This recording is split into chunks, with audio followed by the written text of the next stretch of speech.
Good evening दोस्तों, ये है जमशेदपुर झारखंड मानगो का चेपा पुल के पास में बेहतरीन marriage hall 10 senate hotel 10 senate.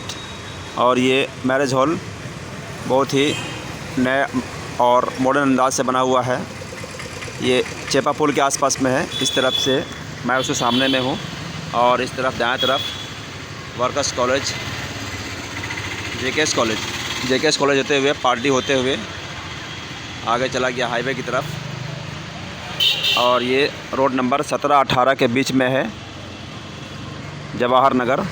इस तरफ रोड नंबर 17 है, केरला पब्लिक स्कूल, ये लेफ़्ट तरफ में मेरे से। और ये रोड चला गया है आगे की तरफ मानगो गांधी मैदान होते हुए साक्षी की तरफ। और ये बगल में अंजन कॉम्प्लेक्स, सामने में अंजन कॉम्प्लेक्स है और थोड़ा सा बगल में नमरा कॉम्प्लेक्स। और जस्ट मेरे बाएं तरफ में लेफ़्ट में थोड़ा सा हट करके आपका रौनक महल है। बहुत बेहतरीन हॉल है ये। जस्ट मेरे दाएं तरफ में अलबैक भी है।